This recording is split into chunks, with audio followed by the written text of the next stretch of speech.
சிறுகடிக்க ஆசை சரியில்ல. அடுத்து வர எபிசோட்ல ரோகிணி இருந்துட்டு அவங்க அம்மாவுக்கு கால் பண்ணுறாங்க.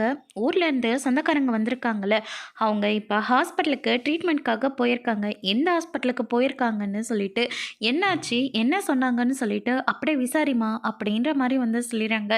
ஏண்டி அவங்க கிட்ட நல்லா பேச மாட்டேன்னு சொன்னேன், ஆனால் இப்போ அவங்க கிட்ட ட்ரீட்மெண்ட்டை பற்றி விசாரிக்க சொல்கிறேன், என்னாச்சு அப்படின்னு சொல்லிட்டு கேட்கவும், அவங்க வேற யார் கூடயாவது போயிருந்தா கூட நான் கவலைப்பட்டிருக்க மாட்டேன்.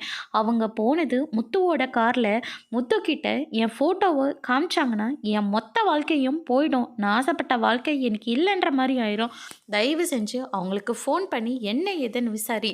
முத்து அவங்க கூட இல்லைன்னு எனக்கு நல்லாவே தெரியும், விசாரிமா அப்படின்ற மாதிரி சொல்லிடுறாங்க. சரிடி கல்யாணி, நான் விசாரிக்கிறேன், நீ எதுக்காகவும் பயப்படாது அப்படின்ற மாதிரி சொல்லிடுறாங்க. அதுக்கடுத்து தான் முத்து இருந்துட்டு, நீங்கள் உள்ளே போய் ட்ரீட்மெண்ட்டை முடிச்சுட்டு வாங்க, நான் இங்கே இருந்து உங்களை நான் கூட்டிகிட்டு போகிறேன் அப்படின்ற மாதிரி சொல்லிடுறாங்க. உங்களுக்கு எந்த சிரமமும் இல்லைல்ல?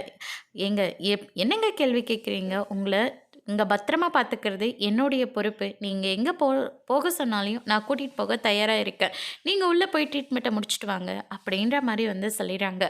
அதோடு இன்னைக்கான பிரம முடிச்சிருக்காங்க. இனி ரோகிணியை பற்றின விஷயம் முத்துக்கு தெரிய வந்தால் அடுத்தடுத்து என்னெல்லாம் நடக்க போகுதுன்றதை வெயிட் பண்ணி பார்க்கலாம். தேங்க்யூ.